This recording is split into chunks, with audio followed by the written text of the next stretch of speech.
Boa noite, pessoal. Sejam muito bem-vindos ao nosso terceiro e último dia do UDG Connect, nosso evento que trouxe nomes de muito peso no mercado, de muita expressividade, que contribuíram muito.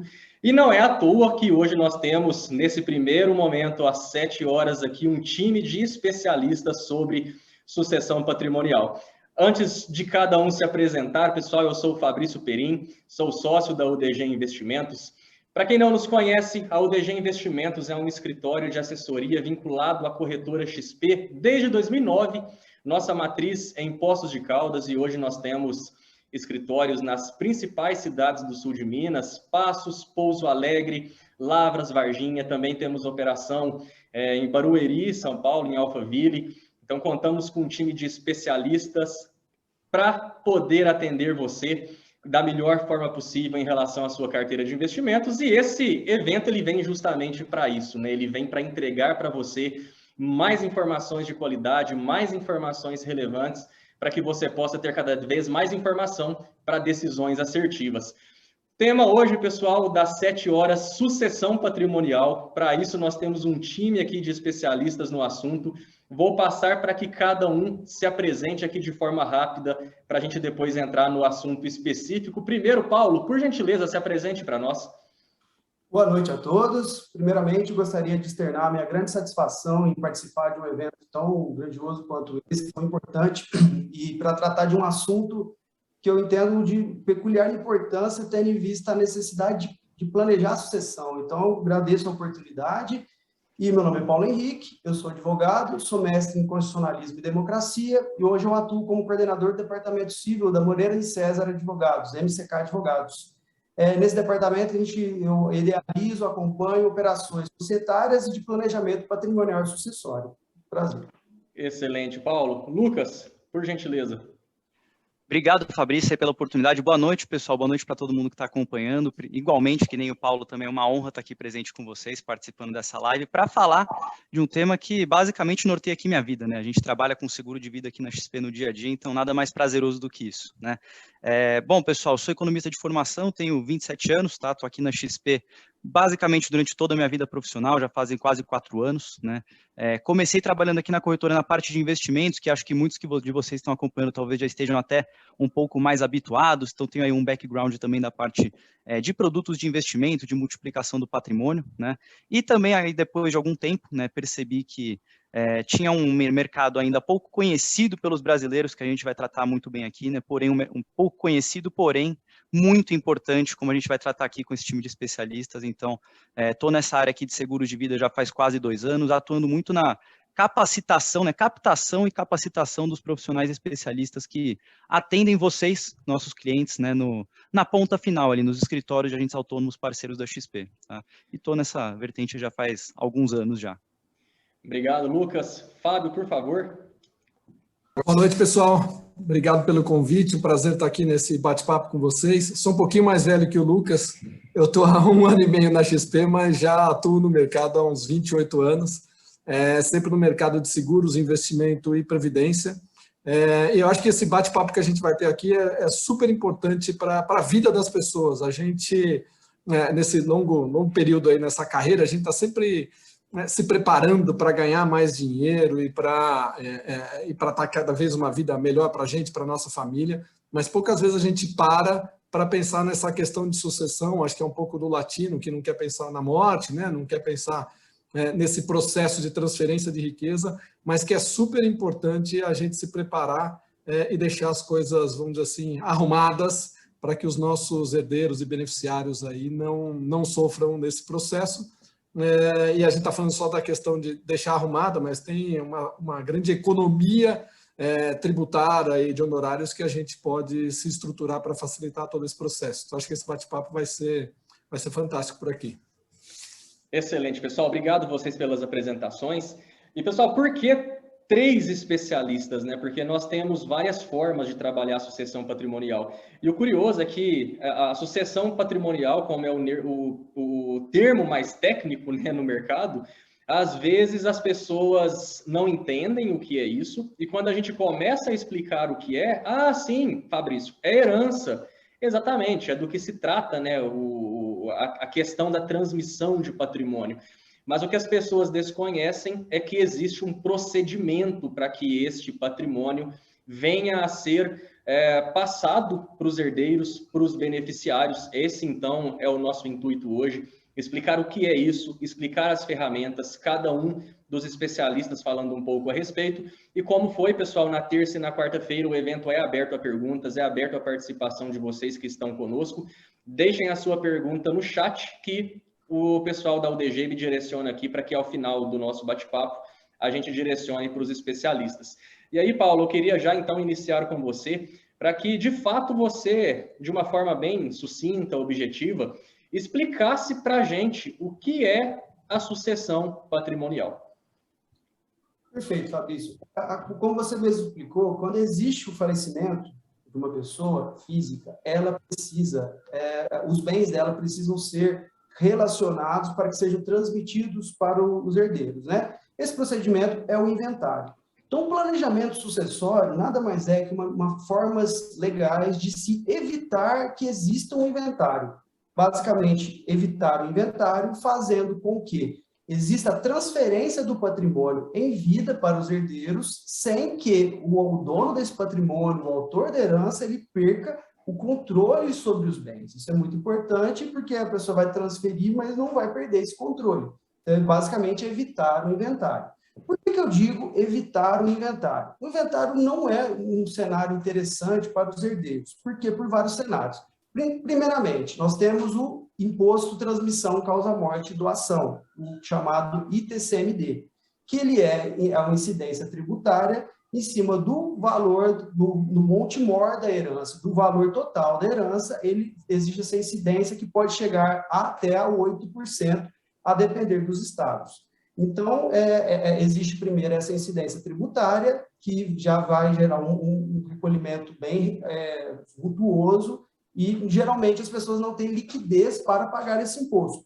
Não bastasse a incidência tributária estadual, existe hoje uma proposta de emenda da Constituição, a emenda 96 de 2015, que pretende criar uma alíquota adicional, uma alíquota da União para esse imposto de transmissão causa-morte. Então, já o que torna o cenário um pouquinho mais complicado. Existe dentro do planejamento sucessório a possibilidade de redução do ITCMD e a possibilidade de isenção total, através de alguns instrumentos que nós vamos comentar daqui a pouco. Não bastasse o ITCMD, existem também os custos que você vai ter com o advogado, que nossa tabela aqui em Minas tem um limite mínimo de 6% em cima do monte mor da herança, e também nós temos aí o custo inerente às próprias custas de um procedimento judicial ou da escritura pública. Então, tem mais esse desgaste. E não obstante isso tudo, nós ainda temos a questão de quão é complicado para a família, o quanto afeta as relações familiares o inventário. A gente sabe que existe, e já ouviu falar, quem já passou por isso sabe muito bem, que existe uma harmonia na família, até existir o tal do inventário. Geralmente acontece em questões de rupturas muito fortes, situações que trazem algum tipo de constrangimento familiar que podem ser evitados, que é justamente o que a gente busca através do planejamento sucessório. Não bastasse essa questão, também tem o tempo de duração de inventário. Para vocês terem uma ideia, hoje, segundo dados do Conselho Nacional de Justiça, a média de um inventário judicial aqui no Brasil é de 8 anos para ser concluído. Logicamente que isso pode variar conforme a comarca, conforme a acordo de herdeiros, tudo mais, mas infelizmente é um dado estatístico que está aí, né? E fora essa questão, a indisponibilidade do bem, porque enquanto está sendo tramitado o inventário, logicamente, alguns rendimentos são possíveis de serem administrados pelo inventariante, porém a liberação desses bens, a transmissão para os herdeiros, ela só vai ser concluída quando do formal de partilha, momento que os bens vão ser transferidos. Então, basicamente, o planejamento sucessório evita todo esse transtorno. Paulo, e um ponto até dentro da sua explanação, que nós aqui, né, de certa forma, representando a XP Investimentos, no meu caso aqui como sócio da UDG, como assessor de investimentos, às vezes o pessoal está linkando essa questão patrimonial com investimentos na corretora. E é interessante deixar claro, né, que isso envolve todo o patrimônio imóvel, móvel, é tudo que a pessoa tem no CPF dela, né? Exatamente. A partir do momento que existe o falecimento e existem bens em nome dessa pessoa, já teve a incidência do fato gerador do imposto e a transmissão só vai ser feita via inventário. Pode ser feito extrajudicialmente ou judicialmente, mas precisa existir este instrumento legal para formalizar a transmissão, o que a gente evita no planejamento sucessório, que a gente utiliza outros instrumentos legais para providenciar essa transferência. E quando ocorre o falecimento, não é a necessidade do inventário, ele se torna dispensável porque já houve a transferência da propriedade. Importante deixar claro dessa discrepância da questão da propriedade e da posse. Uma pessoa que tem posse do seu patrimônio, ela tem livre gestão em relação a ele. A propriedade ela é transferida para os herdeiros, mas mantém-se todas as características inerentes à posse, como usufruto, a administração dos bens, bens, investimentos, né? Todo o conjunto patrimonial dessa pessoa que faleceu. Excelente, Paulo. Só um ponto aqui que eu acho que é legal tangibilizar aqui, trazer um pouquinho um exemplo prático que aconteceu agora, recentemente, o pai de um funcionário aqui da XP, e não é porque trabalha na XP, porque está totalmente despreparado com essa questão sucessória ou de investimentos, né? De novo, como eu comentei no início aqui, a sociedade não está muito preparada para discutir planejamento sucessório, e o pai desse funcionário aqui faleceu e tinha um patrimônio relevante de 10 milhões de reais em Recife, onde o TCMD lá de 8%, ainda mais os honorários advocatícios, o patrimônio, o imposto total ali, imposto e mais honorários, 14% do patrimônio. E os herdeiros ali eram a mãe e 2 irmãos. Imagina você ter 1.400.000 de liquidez para pagar esses 14% entre honorário e TCMD, e mais o prazo, o tempo que você tinha para isso. E a gente conversando, ele falou, Fábio, a gente conversa sobre planejamento patrimonial e sucessório com os clientes, mas a gente acaba não olhando para o próprio umbigo, né?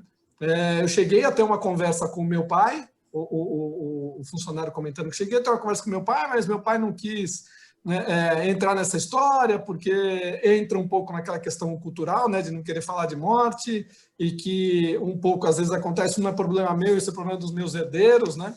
Muitas vezes o dono do patrimônio fala, não vou me preocupar com isso, não é problema meu, é problema dos meus herdeiros.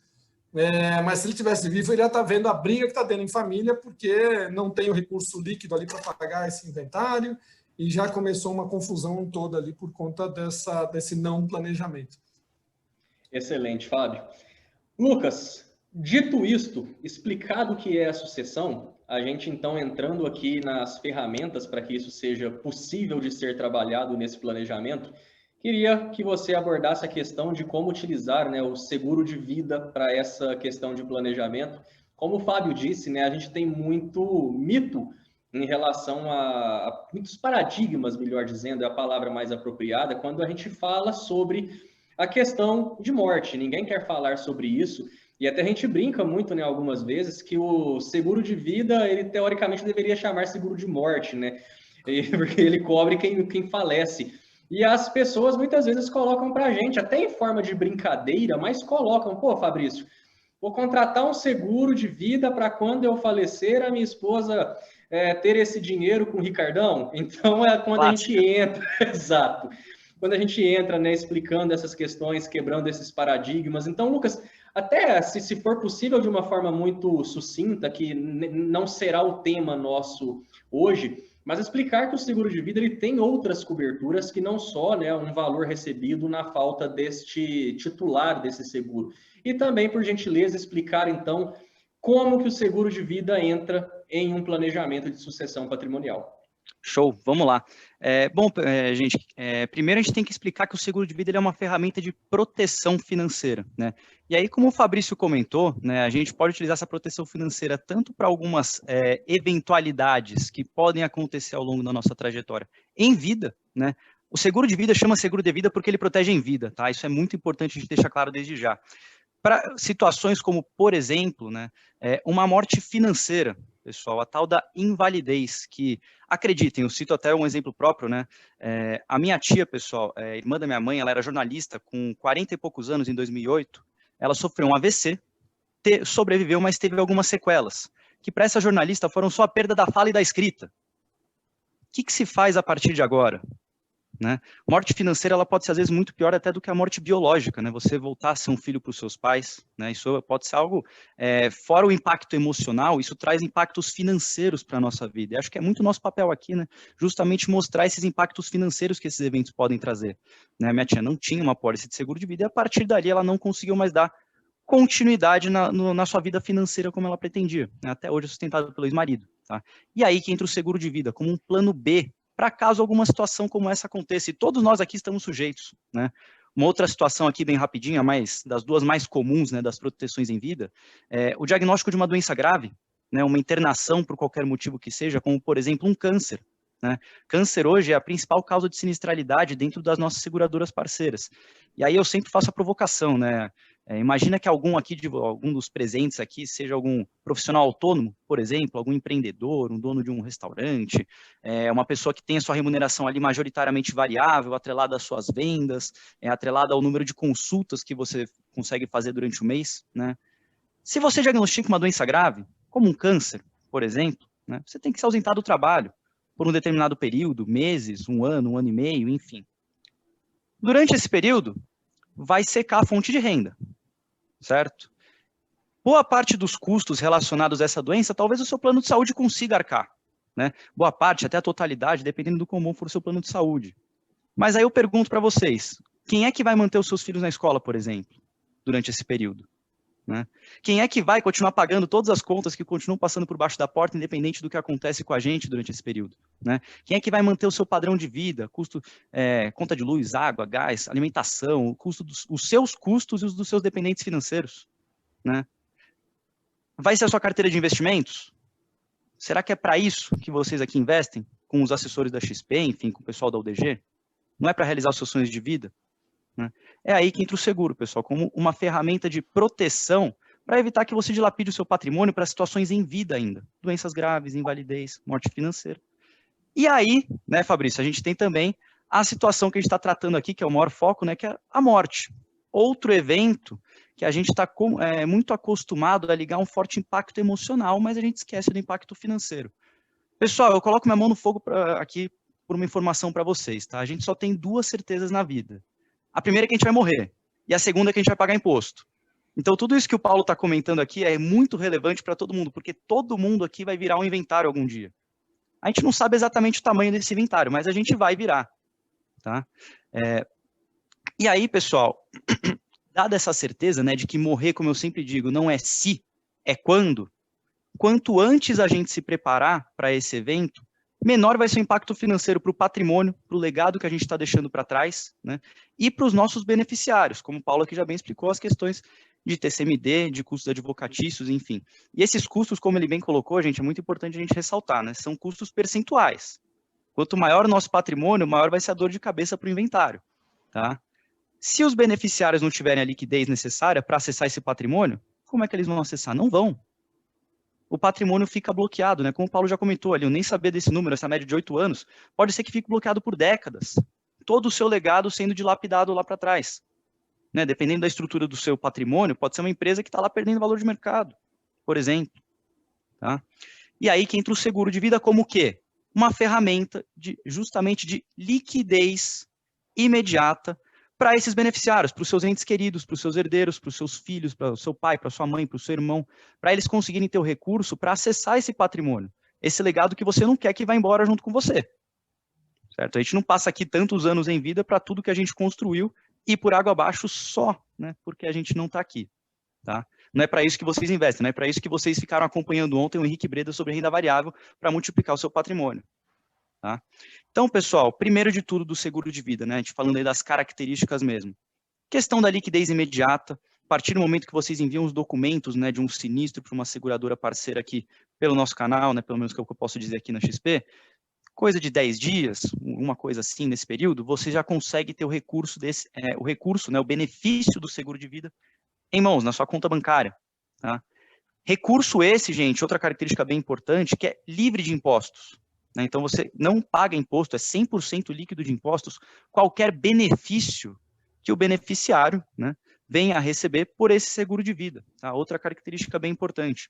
Falando nos beneficiários, né, já fazendo a conexão, Você pode escolher livremente os beneficiários, pessoal. O Paulo comentou muito bem sobre a questão familiar, né? De você ver ali diversas disputas familiares no momento do inventário, né? Por conta ali da divisão do patrimônio, enfim. Pelo menos no mundo do seguro de vida, a gente sabe que isso não vai acontecer, porque você pode escolher um filho, outro filho, marido, esposa, pai, mãe, um parente próximo, amigo próximo, quem você deseja para destinar aquele recurso. Seguro de vida não é herança, tá, pessoal? Isso é uma confusão bem comum, acredito, né, que as pessoas normalmente fazem. O seguro de vida não é uma herança, ele é uma indenização que vai ser paga para quem você escolher no momento da contratação, tá? E, por consequência, né, por isso que eu estou falando até que o seguro não entra em inventário, né, ele não entra na partilha de bens e até por isso, né, que você pode destinar para quem você desejar, tá? E aí, só para eu finalizar aqui, que eu acho que eu já falei bastante nessa primeira explanação, tá, Fabrício? Mas a característica mais importante que eu acho que a gente precisa ressaltar aqui, até já fazendo a conexão porque o Fábio deve falar logo menos, né, para a Previdência, é a tal da alavancagem patrimonial, né? Essa é uma outra característica muito, na minha opinião, a mais importante do seguro, tá, gente? Quando você, que está aqui nos assistindo, tiver uma apólice de seguro emitida, a partir do momento que você tiver essa apólice de seguro emitida, você passa a contar no instante seguinte, no dia seguinte, com aquele capital segurado que você contratou. Vocês podem ter certeza que é infinitamente superior ao que você pagou ali na primeira parcela, seja uma parcela anual ou mensal, ao seu gosto, né? Se for uma parcela anual, você pode ter uma alavancagem, sei lá, de 20 vezes o seu patrimônio, 30 vezes, mensal, então, nem se imagina, né? Você passa a contar com um recurso muito maior do que aquele que você tinha anteriormente para questões emergenciais, caso alguma coisa aconteça. Você mitiga o seu risco financeiro de morrer, de ter uma invalidez, de ter uma doença grave, temporalmente. Você não precisa mais esperar para ter esse recurso, você já tem ele, né? E aí, conectando, já que o Fábio provavelmente vai falar aqui sobre previdência, pessoal, sempre tem uma frase que eu acho que vai explicar muito bem essas duas ferramentas que a gente tem aqui, que são muito complementares, né? Eu sempre digo que o seguro de vida, tanto o seguro de vida quanto a previdência são muito úteis para o inventário. Seguro de vida tem uma utilidade muito especial quando a gente está falando do risco financeiro de se viver pouco, né? Porque você ainda não tem todos os recursos necessários, né, imaginamos, para transmitir o seu patrimônio. A previdência, ela tem uma utilidade especial, não é que os dois são úteis só para isso, mas uma utilidade especial para o risco financeiro de você viver muito. É estranho a gente falar isso, né? Poxa, risco de viver muito é o que eu mais quero. Mas financeiramente vai ser mais custoso para você se viver muito, tá? Então, acho que de seguro de vida a gente já deu para resumir bem aí como que a ferramenta funciona. Ô Lucas, bacana, e até um detalhe que eu gostaria que você comentasse aqui também, a gente vai pegando as falas do Paulo, pegando a sua fala, daqui a pouco também o Fábio colocando algumas questões. Às vezes quem já está aqui nos acompanhando pode ser que já esteja fazendo conta, né? Pô, tenho uma casa aqui, eu tenho um terreno, eu tenho isso, aquilo, 8% de imposto, etc, etc. E o detalhe, né, Lucas, é que quando a gente pensa, por exemplo, em imóveis, às vezes o pessoal está se perguntando, tá, mas na escritura tá X, no mercado vale 40% mais do que esse X. E o detalhe aqui, né, o valor não é o que está ali no papel, né, é o valor de mercado, né, então esse é um ponto a ser considerado nesse planejamento, para esse cálculo do valor segurado, né, quando se faz esse planejamento via seguro de vida, né. Não só dos imóveis, mas de todos os bens que a gente tem, né? O valor de mercado de uma empresa, né? Quando a gente vai falar, por exemplo, de sucessão empresarial, né, pessoal? A transmissão de cotas de uma empresa também é algo muito tratado no âmbito de seguro de vida, né? Até além dos imóveis, a gente tem essa parte da sucessão empresarial, onde você vai ter que transmitir as cotas de uma empresa na qual você seja sócio, na qual você trabalhou ao longo de toda a sua vida para conseguir montar, né? Para conseguir se dedicar àquele negócio e construir um legado, né? Para os seus herdeiros, para as próximas gerações, enfim. Então é muito importante a gente ter claro, né, a noção do todo o nosso patrimônio, pessoal. E como a gente já comentou aqui, né, patrimônio não é só quem é cliente XP, né, aquele gráfico de pizza que tem na posição consolidada, né, onde a gente mostra ali todos os seus investimentos. Patrimônio é tudo, é o nosso carro, é a nossa casa, é a televisão que está aqui do meu lado, é esse armário aqui, enfim, os meus livros que estão aqui atrás, tudo faz parte do nosso patrimônio. A gente precisa ter a noção completa de tudo que está ligado ao nosso CPF para fazer o cálculo percentual, porque tudo vai para próximas gerações, vão para os nossos herdeiros, né? Isso é muito importante, Fabrício, sem dúvida. Legal, Lucas. Fábio, vamos quebrar mais paradigmas, né? Quando a gente conversa com clientes, vai falar sobre essa questão de sucessão patrimonial, ou mesmo antes da gente falar sobre sucessão patrimonial, nos próprios investimentos mesmo, quando a gente fala em previdência privada, primeiro link que as pessoas fazem é pensar que eu vou fazer uma acumulação de patrimônio em determinado fundo, e vou falar para a seguradora que eu quero uma renda por tempo determinado ou por tempo vitalício, enfim. E não conhecem também essa oportunidade da previdência privada entrar nessa ferramenta de sucessão patrimonial. Explica para a gente, Fábio, por gentileza, por que a previdência privada é uma ferramenta para sucessão? Boa, Fabrício. Previdência é um produto super completo e complexo, tá? E que faz sentido para todas as pessoas alocarem nesse produto. Então, mesmo que você não esteja olhando o planejamento sucessório, mas poupança de longo prazo ou investimento de longo prazo, previdência faz bastante sentido porque ela tem uma série de incentivos fiscais e tributários que fazem com que você vai pagar menos imposto no longo prazo, tá? Até um tempo atrás, os produtos de previdência, trazendo um pouquinho de história, vamos dizer assim, os produtos de previdência, tanto PGBL como VGBL, que são os mais conhecidos do mercado, então desde 98 PGBL e VGBL desde 2001 no mercado. E são produtos fantásticos, tá? Só que a legislação que regulava a alocação desses fundos ou desses recursos, ela era muito restritiva, e os bancos venderam muito mal esse produto ao longo do tempo. Então, de alguma forma, os clientes que compraram previdência entre 98 e 2015 alocaram em produtos onde as alocações, da sua maneira geral, eram ruins, tá? Por conta dessa restrição da legislação e por conta de uma venda não muito bem estruturada e muito bem feita, tá? A partir de 2015, a legislação mudou e trouxe muito mais flexibilidade nas alocações em previdência. Com isso, você continuou tendo os incentivos fiscais e tributários que você tinha lá no PGBL e VGBL, com uma alocação muito mais sofisticada. Então, para aquele cliente que está, para aquela jovem que entrou no mercado de trabalho hoje, que está poupando para sua aposentadoria, por exemplo, um investimento de longo prazo, faz todo sentido alocar parte dos seus investimentos ali num PGBL ou num VGBL, entendeu? Que faz mais sentido do ponto de vista tributário para ele. E para aquelas pessoas aí, focando um pouco mais na nossa conversa hoje, para aquelas pessoas que estão olhando sucessão patrimonial, a previdência é um instrumento fantástico porque esse patrimônio não entra em inventário, tá? Então, diferente de fundos de investimento, da sua casa, da sua fazenda, das suas cabeças de gado, do seu televisor, que entram no processo de inventário e tem que esperar todo esse processo formal, você tem a previdência como uma ferramenta muito interessante para os ativos líquidos que você tem, fazer as alocações. Para o que é ilíquido, né, porque está imobilizado, você tem outra estrutura, que eu acho que o Dr. Paulo vai comentar um pouco, são as holdings familiares que ajudam muito nesse processo. Acho que ele vai comentar um pouquinho isso mais para frente. Mas tudo aquilo que está líquido, então que você tem como um investimento, por exemplo, faz sentido você começar a ter uma alocação em previdência para facilitar muito essa transmissão do bem, tá? Então, eu estava fazendo uma live outro dia e um cliente falou, olha, Fábio, eu estou com 70 anos de idade, quanto você acha que eu posso ter alocado em previdência? Eu não preciso mais do meu patrimônio aqui para renda, eu já tenho casa, minha vida está super estável, tal, e esse patrimônio que eu tenho é basicamente para a sucessão. Quanto você acha que eu posso ter em previdência? 100%.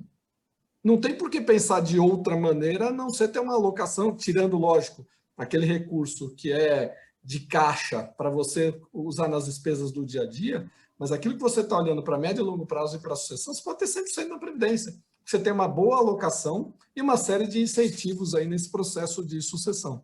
Assim como no seguro de vida, você pode definir quais são os seus beneficiários ali de maneira livre, lógico, desde que você respeite a sua parcela disponível, e a gente pode falar um pouquinho disso mais para frente um pouco, tá? Do que se trata essa questão da parcela disponível. Mas você pode deixar para qualquer beneficiário. Então, tem um caso engraçado até de uma senhora no interior aqui de São Paulo, que ela está deixando 52 beneficiários. Então, ela está deixando desde do recurso para a mulher que trabalha com ela há 30 anos, para o frentista do posto de gasolina, que ela vai lá há 50 anos nesse frentista, para a manicure, para o sobrinho. Então, está deixando para 52 beneficiários, e esses beneficiários, assim que ela falecer, em 10 dias vão receber esse patrimônio. Agora, você imagina isso, você fazer um testamento desse processo, o custo desse processo de testamento e a questão de inventário, seria um processo muito mais complexo do que simplesmente fazer um plano de previdência ali e destinar esse recurso para esses beneficiários. E acho que é um ponto importante que o Lucas Forganes comentou aqui. Uma pergunta que sempre surge é: mais faço previdência ou faço seguro de vida, ou faço fundo, ou faço uma holding patrimonial? Não é o que eu faço, você pode fazer tudo, não tem uma receita de bolo para você utilizar e falar, não, a previdência é muito melhor do que o seguro de vida, que é melhor do que uma holding patrimonial ou do que alguma outra estrutura. A gente precisa entender muito bem a formação do patrimônio, como esse investidor, né, esse cliente, ele vai transferir, quais são os desejos dele nesse processo de transferência de patrimônio. E eles são muito complementares, né, como o Lucas comentou, o seguro de vida e a previdência. Então, no seguro de vida, você vai utilizar por uma alavancagem de patrimônio que é fantástico, e para você mitigar alguns riscos que você tem. Então, como ele comentou aqui, por exemplo, a invalidez é um risco que a gente não olha, só que traz uma despesa enorme para a família, além da questão psicológica toda, né, da pessoa estar ali só gerando despesa, não gerando mais receita, e com os problemas de saúde que eventualmente tem. Então, o seguro de invalidez, por exemplo, não faz todo sentido. Doenças graves, eu tinha no meu seguro de vida e utilizei doenças graves. Nunca tive um tumor no rim com 40 anos de idade. Eu não esperava isso e tinha lá o seguro, doenças graves, e que talvez eu não imaginasse isso, né? Tipo, como eu trabalho há muito tempo nesse mercado, eu sei quais são as vantagens de você ter essas coberturas todas, né? E aí utilizei aos 40 anos de idade um DG, uma cobertura que eu tinha por conta de um tumor no rim que eu tive. Então, a utilização do seguro de vida, a previdência, a holding patrimonial, elas são bastante complementares e funcionam de uma maneira muito bem. Então, hoje não é incomum você ter conversas com os clientes para transferir parte do patrimônio que ele tem em fundos ou imobilizado, eventualmente numa previdência privada, para facilitar todo esse processo de sucessão. E aí, só como mais um exemplo aqui, semana passada me reuni com um médico que tem um hospital e ele estava vendendo o hospital dele. Vendeu por um preço fantástico, ia estar muito tranquilo a vida dele, dos herdeiros e toda a família por algumas gerações, e uma grande parte desse patrimônio ele está colocando em previdência para facilitar esse processo de sucessão. Então, é importante a gente abrir a conversa, abrir a discussão para esse planejamento sucessório, né? E quando o nome planejamento aí não é à toa, né? Tem que sentar, fazer conta, conversar com os especialistas, entender de que forma que você quer fazer esse processo de sucessão e utilizar as ferramentas disponíveis aí para esse processo, tá? Excelente, Fábio. Paulo, voltando com você, com o seguro de vida tem muito paradigma, com previdência privada tem muito paradigma, já na holding, pouca gente, inclusive, conhece, né, o que é, de fato, uma holding. Por gentileza, Paulo, explica para a gente o que é esta holding e por que ela é uma estratégia também utilizada na sucessão patrimonial.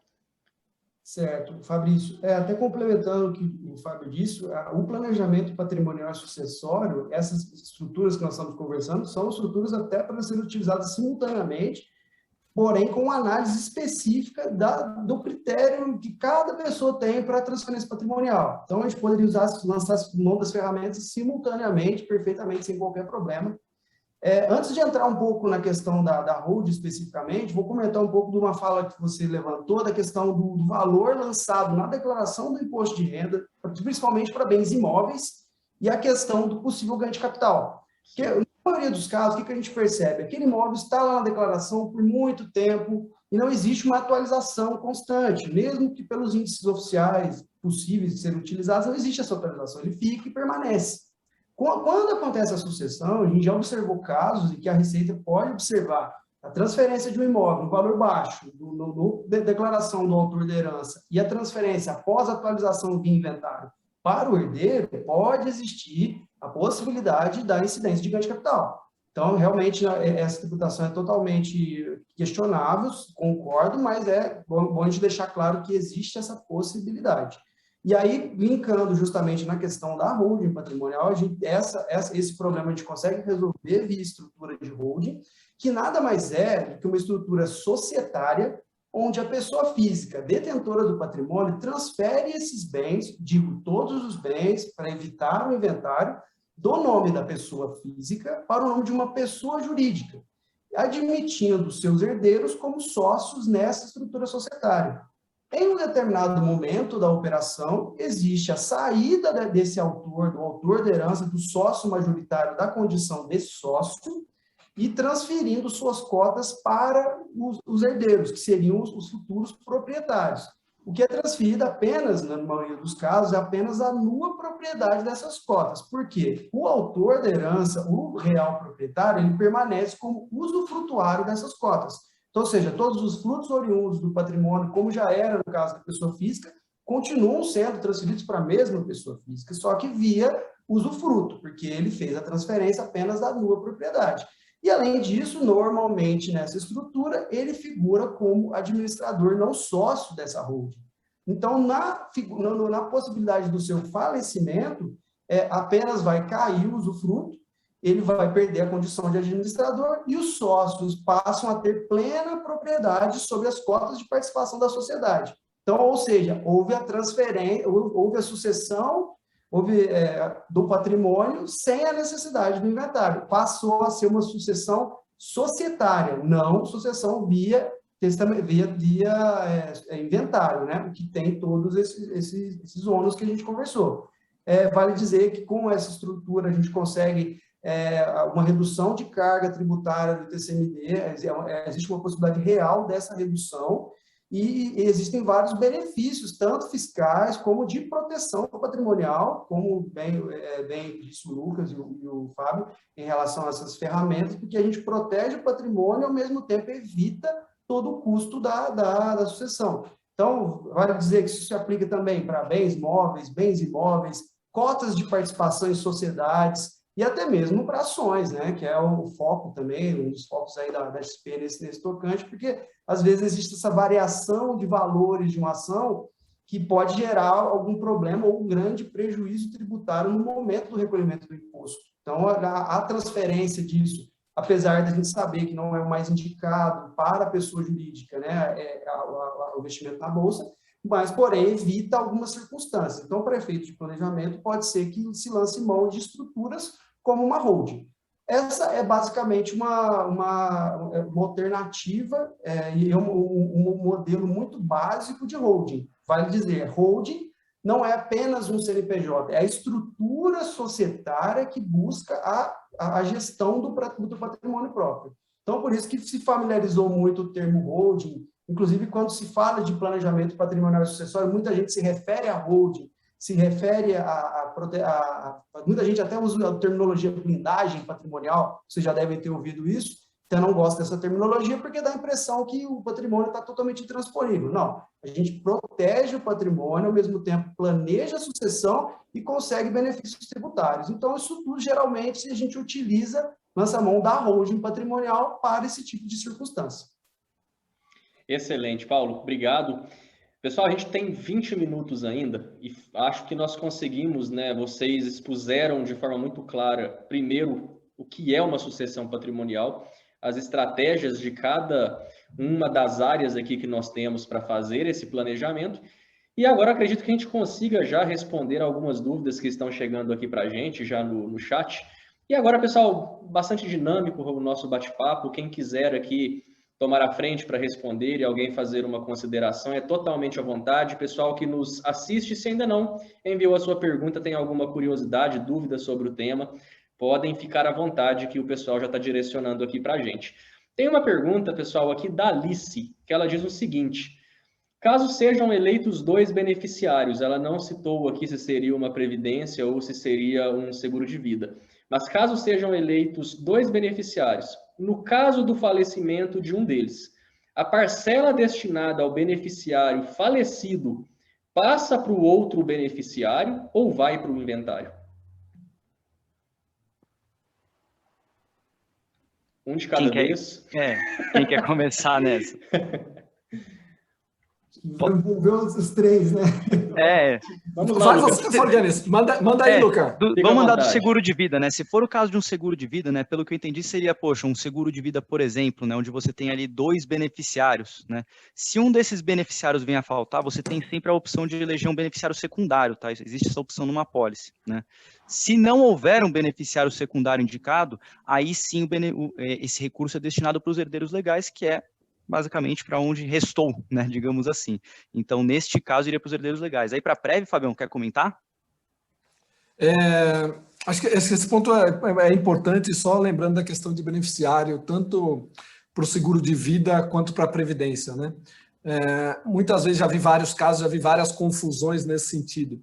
Ou seja, o cliente fez lá o seguro de vida ou fez a Previdência, determinou os beneficiários, só que ao longo da vida, a nossa vida muda, né?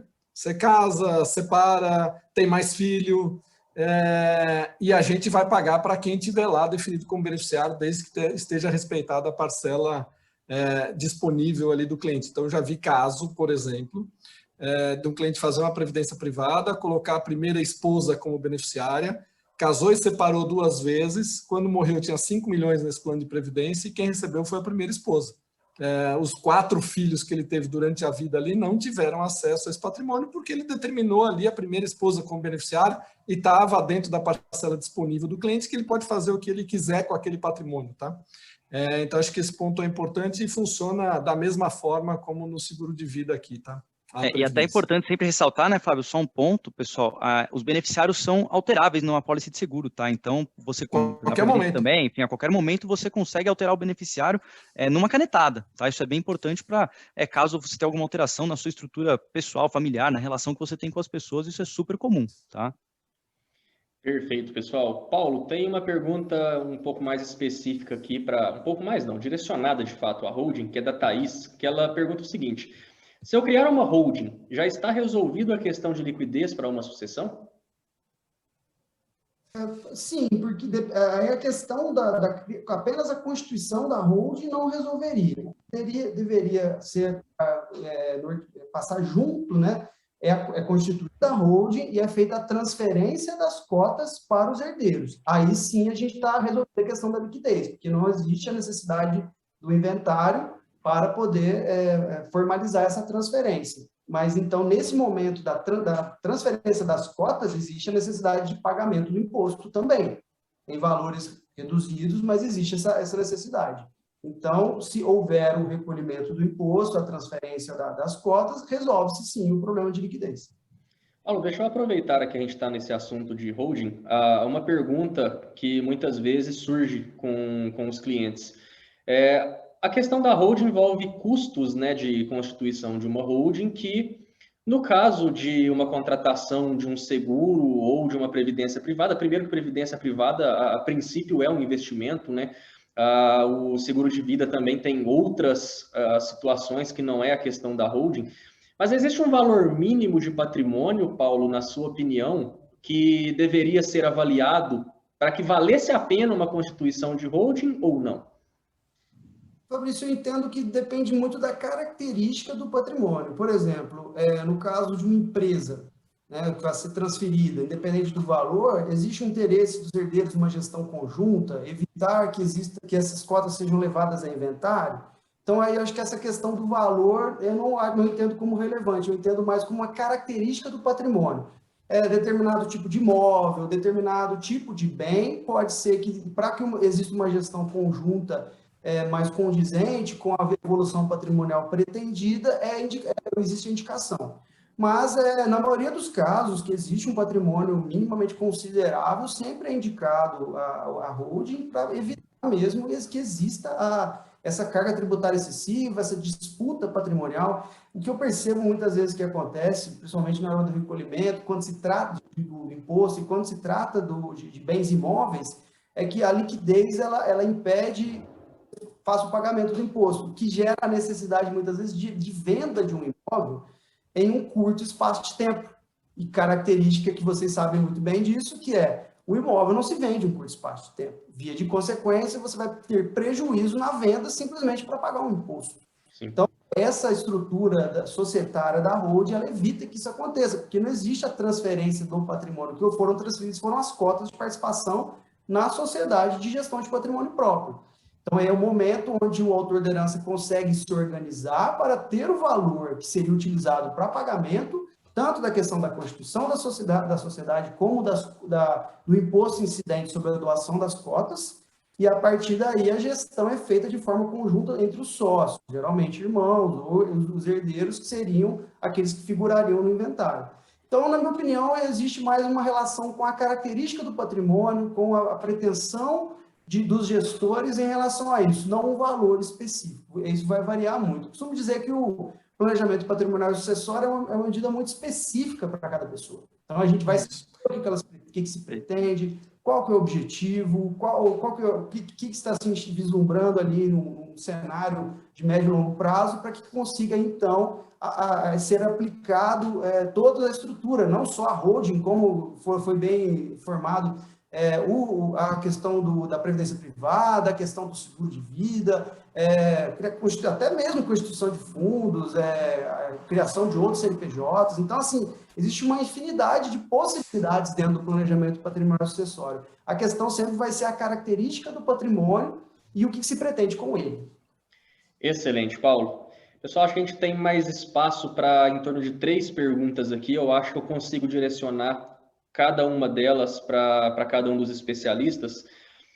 Tem uma pergunta do Daniel, e eu acho que seria interessante, não sei se Lucas ou Fábio comentaram, mas é a seguinte: prezados, boa noite. Ativos investidos em conta conjunta entra em inventário? Como que é a divisão?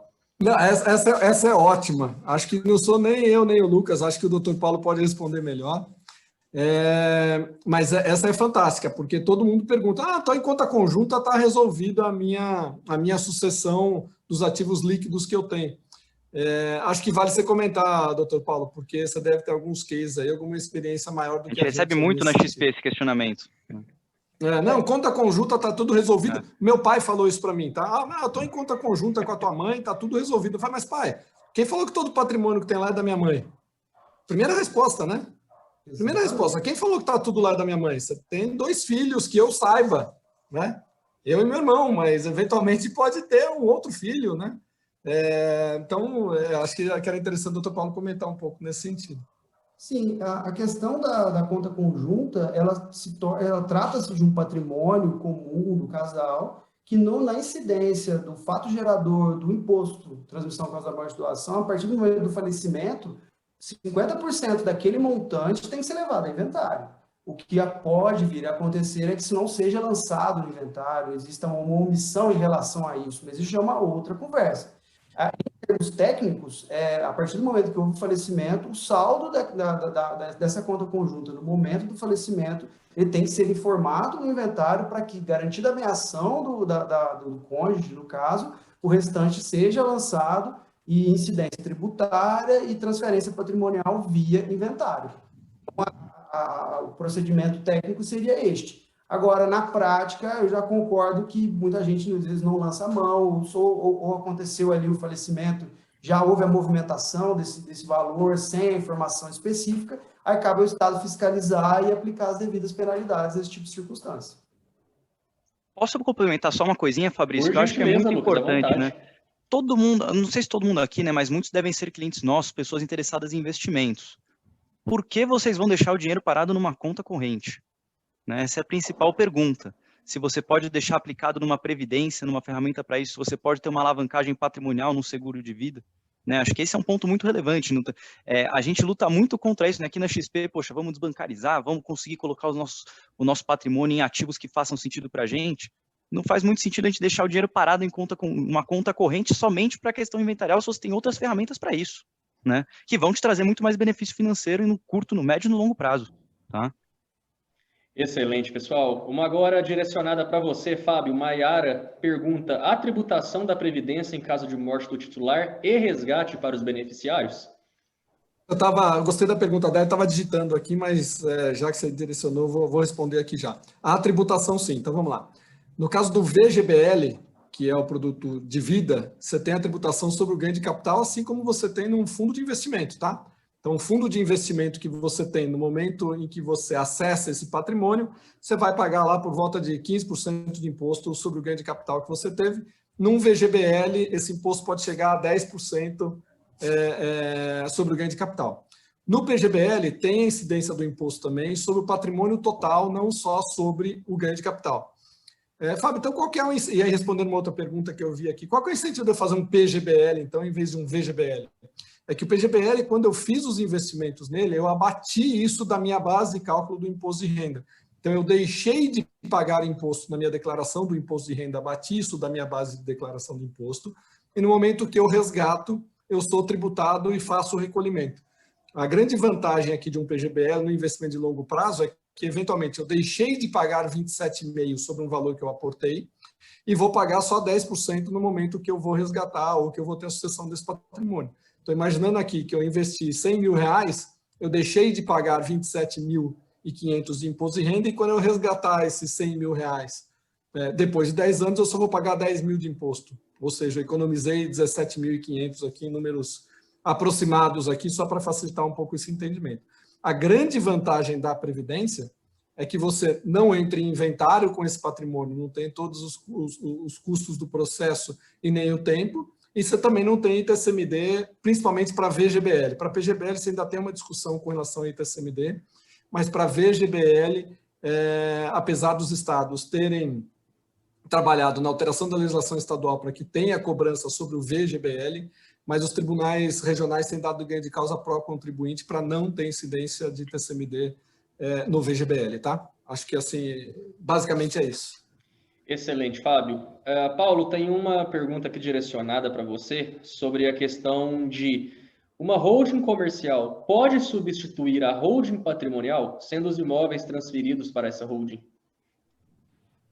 Fabrício, possível é possível sim, porém, eu não recomendo que os imóveis, ou seja, a propriedade da família, das pessoas físicas, seja colocado na atividade operacional, porque a atividade operacional ela gera muitos riscos, né? A própria questões trabalhistas, questões tributárias, N questões que a própria atividade empresarial atrai, você colocando o seu patrimônio na sociedade empresária, você está colocando eles como, vamos supor, como escudo para essa atividade em si. Então, não é muito interessante. Possibilidade existe. Porém, eu sempre recomendo que a ela tenha uma figura específica de gestão do patrimônio pessoal e uma segregação muito específica em relação ao patrimônio pessoal e o patrimônio da atividade operacional. Pode ser, logicamente, que no eventual desconsideração de personalidade jurídica, que vai atingir o patrimônio do sócio, ou mesmo que a holding venha aparecer, no caso dela figurar como sócia da operacional, pode ser que esses patrimônios venham a ser lançados como para responder a uma eventual obrigação. Porém, não no momento imediato, como patrimônio da operacional. Então, ou seja, a atividade operacional não tem nada a ver com a sua residência ou com o seu sítio. Você colocar lá dentro, você está atraindo eles para essa responsabilidade inerente à operação da empresa. Então, para efeito de proteção patrimonial, eu não recomendo, mas respondendo a pergunta, é sim possível. Excelente, Paulo. Pessoal, o tempo voa, né? Quando a conversa é boa, já foram 55 minutos, nós temos mais 5 minutos aqui para a gente conversar. E tem uma pergunta aqui que eu acredito que já vai chegar aqui ao final da nossa conversa em relação a tempo. A Thaís Lucas pergunta qual o melhor momento em incluir uma apólice de seguro de vida para uma pessoa, né? E por que, de forma geral, as pessoas são tão resistentes em planejar essa questão financeira, seja o dia a dia mesmo de investimentos e a própria questão da sucessão patrimonial? Lucas, vou responder a primeira parte só, rápido. Manda bala, manda bala. É hoje, porque assim... Obrigado. Você está cobrindo um risco que é de morte, de invalidez, de doenças graves, uma série de eventos que você não sabe quando vai acontecer. Então, o melhor momento é hoje. Agora, o resto você responde, Lucas. Fabião, o brasileiro pensa que é super-homem, né? Brasileiro é brasileira, a gente pensa que é super-homem, infelizmente. Tanto é que a gente pergunta se eu morrer, o que acontece. Né? Exatamente, né? Não é quando eu estava fazendo morrer. uma palestra um dia, daí o cliente perguntou, escuta, se eu morrer, o que acontece? Escuta, se você está com essa dúvida, se você vai morrer, você me conta, porque eu vou morrer, eu só não sei quando. Exatamente. Mas se não é a pergunta aqui, né? Não, com certeza. Morrer é se, não quando. Morrer é quando, não se, pessoal. Não se esqueçam disso, tá? Gente, eu tenho 27 anos, tá? E eu tenho uma pólice de seguro aqui pensando nos meus riscos em vida. Então, quando a gente está falando de seguro de vida, poxa, a partir do primeiro momento que você tem algum patrimônio, você tem alguma responsabilidade financeira, algum risco financeiro você corre, porque você tem alguma responsabilidade para lidar com, caso alguma coisa aconteça com você. A partir do momento que eu saí da casa dos meus pais, poxa, eu tinha que começar a me sustentar sozinho, eu tinha minha responsabilidade financeira. Já fazia sentido eu pensar na minha proteção pessoal, porque eu, Lucas, não quero voltar a me tornar um filho para os meus pais. Por mais que eles tenham uma boa condição financeira, possam me sustentar, se eu tiver acontecer alguma eventualidade comigo, para mim não faz sentido isso, não é o que eu quero para minha vida. Então, respondendo assim, complementando o que o Fábio disse, né, desde o primeiro momento, desde quando você passa a constituir patrimônio, e patrimônio é literalmente você ganhar um salário, nem que você seja um estagiário. Tá? Você já tem algum risco, e claro, o seguro de vida, pessoal, é muito importante deixar claro também, né? Se o seguro está caro, é porque ele foi mal feito. Seguro, ele sempre é sob medida de acordo com aquilo que você precisa, você e somente você, naquele momento de vida específico. Tá? Se você tem um patrimônio pequeno, com certeza você vai ter um custo menor para o seu seguro, senão não faz sentido para você. Se você já tem um patrimônio muito maior, pensando numa sucessão patrimonial, por exemplo, ou nem já tendo patrimônio, mas tendo essa perspectiva de constituir esse patrimônio, faz sentido você ter uma parcela, ter um pagamento um pouco maior para ter um capital segurado, né, um benefício com aquele seguro, que seja mais condizente com o seu patrimônio, com a sua perspectiva patrimonial também. Tá? Era essa a segunda, Fabrício? Até esqueci. Era isso, sim, né? A questão, a segunda parte era também, até porque nós somos tão resistentes, né, a fazer isso, né? Sim, sim. A gente sempre acha que está muito cedo, né? Você com 27 anos tem uma pólice e tem gente Claro. achando que ainda é cedo, né? É cultural, né? Eu sempre digo que é muito cultural aqui no Brasil, né? As pessoas têm medo, existe esse tabu, né? Essa crença limitante de se tratar de assuntos que a gente não controla, pessoal. Eu não sei se um dia eu vou ter uma doença grave, eu não sei se um dia eu vou ter uma invalidez, se eu vou ter um acidente de carro numa rodovia aqui perto de casa, se eu vou ter um AVC, perder a fala escrita. Minha tia não previa isso. Quando a gente chega no escritório, chega na UDG para fazer o nosso planejamento financeiro, a gente está sempre pensando, poxa, eu vou acumular um patrimônio por um determinado período e nada vai acontecer comigo ao longo dessa trajetória. Mas coisas podem acontecer. Acho que só um ponto aqui, Lucas, também, quanto antes você fizer, você tem uma condição de saúde melhor. Verdade, perfeito. A tua taxa técnica ela é mais barata do que quando você fizer mais para frente, tá? Então, isso é muito importante, claro. É super importante. Quanto mais cedo você fizer, você tem uma taxa técnica mais barata, porque seus riscos são menores e você vai pagar menos ao longo da vida. Então, o Lucas travou, por exemplo, a condição técnica quando ele fez o seguro de vida. Se ele fizesse o mesmo seguro aos 80 anos de idade, a taxa técnica dele seria completamente diferente e ele pagaria mais caro. O que compra seguro, pessoal, é saúde, tá? Só para concluir isso, o que compra o seguro é a saúde que você tem naquele momento, tá? Perfeito, pessoal. Pessoal, a gente tem 2 minutos. Eu já vou partindo aqui para os agradecimentos pela contribuição rica de vocês aqui com a gente. Foi sensacional, foi muito didático. Acredito que todo mundo conseguiu entender aqui o que é o planejamento sucessório, o que envolve um planejamento sucessório bem feito, cada uma das individualidades. E para a gente não extrapolar tempo, eu preciso, infelizmente, que vocês, com 30 segundos cada um, por favor, se despeçam também, para que a gente, daqui a pouquinho, receba Pedro Parente para falar sobre Private Equity para a gente. Começando com você, Paulo, por gentileza, está aqui no topo da minha tela. Obrigado pela participação. Só tenho a agradecer também, foi um prazer, eu gostei muito do nosso bate-papo e sigo à disposição para futuros encontros. Como é que te acha, Paulo? Tem alguma rede social para o pessoal te seguir ou procura o UDG que te encaminha? Sim, ou no mesmo através do escritório, né, do MCK Advogados, ou no LinkedIn também, Paulo Henrique Loyola, você consegue no Instagram, Paulo Henrique Loyola. Estou à disposição até para esclarecer eventuais dúvidas que oriundas desse papo de hoje. Excelente, Paulo, obrigado. Lucas? Pessoal, grande prazer estar aqui com vocês. Muito obrigado pela oportunidade, tá? Procurem a UDG, vocês que estão nos acompanhando aqui, para identificar com o especialista da UDG, com a especialista, melhor dizendo, a solução de proteção financeira que mais faz sentido para vocês, tá? Depois de tudo isso que vocês já entenderam aqui com a gente. Estou à disposição também, tá? Pelas mesmas redes sociais, LinkedIn, Lucas Forganes, Instagram, Lucas Forganes também, a mesma coisa, é só pegar meu nome aqui, não tem muito segredo. Grande prazer, pessoal. Muito obrigado. Obrigado, Lucas. 30 segundos, Fábio. Obrigado, pessoal, pela oportunidade. Parabéns ao DG pela iniciativa aqui. E procure seu assessor, acho que esse é o melhor caminho. Procure o assessor para uma conversa um pouco mais detalhada aqui sobre previdência, seguro de vida, ou holding patrimonial e estruturas mais sofisticadas aqui. Continuo à disposição, um abraço grande. Pessoal, eu quero lembrar que nós temos uma especialista sobre a questão de planejamento sucessório na UDG Investimentos, que é a Thaís. Então, você que não nos segue no Instagram, siga aqui que a Thaís está à disposição para esse planejamento específico. Agradeço mais uma vez a participação de todos. A gente já vai partindo para o encerramento. Quem está aqui com a gente, em 3 minutos, Pedro Parente falando sobre fundos alternativos, private equity. E também, pessoal que está nos assistindo, fiquem até o final, porque hoje tem uma surpresa aqui no encerramento do nosso evento. Obrigado mais uma vez aos participantes. Daqui a pouquinho a gente volta com Pedro Parente, são 3 minutos. Até daqui a pouco.